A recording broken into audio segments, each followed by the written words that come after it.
بسم اللہ الرحمن الرحیم۔ سورہ بقرہ آیت نمبر 247 کے ساتھ آپ کی خدمت میں حاضر ہیں۔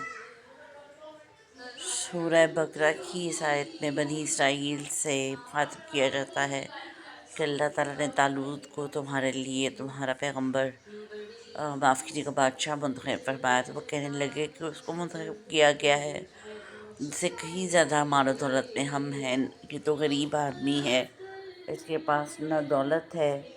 اور نہ ہی اس کے پاس جاہ و جلال ہے،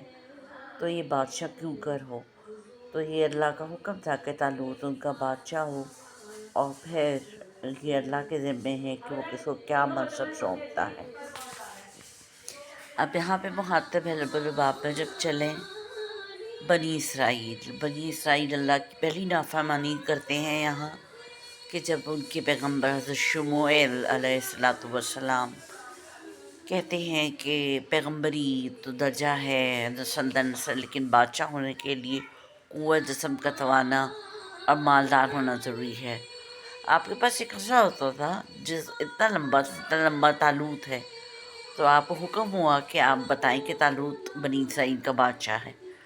تو بنی اسرائیل نے جھٹلایا، یہ ان کی پہلی نافرمانی تھی،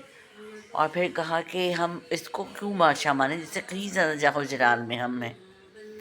تو یہ اللہ تعالیٰ کی طرف سے حکم تھا کہ لاوی بن یعقوب علیہ السلام یہودی تھے، تو ان کے 12 بیٹے تھے جن میں سے وراثت جو ہے وہ ان کو سونپ دی جائے۔ یہاں سے پتہ چلتا ہے کہ اللہ تعالیٰ کے نزدیک جو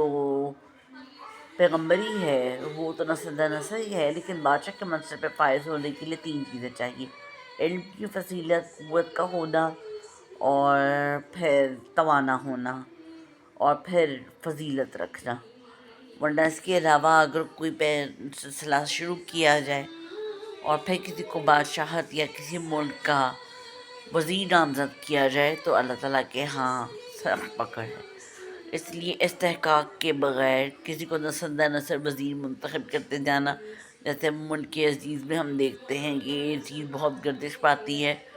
تو وہ گناہ ہے۔ جب تک کوئی انسان مال و دولت اور اپنی قوت اور اپنی قابلیت میں اللہ کے نزدیک بہت زیادہ توانا نہ ہو، طالوت یہ تھا کہ اسے اللہ تعالیٰ نے جاہ و جلال نصیب فرمایا تھا، اور پھر وہ ایک بادشاہ تھا جو اللہ تعالیٰ نے منتخب فرمایا تھا بنی اسرائیل کے۔ یہ تھا تھوڑا سا لب و لباب سورہ 247 سورہ بقرہ کا۔ آج کے لیے سورہ بقرہ کی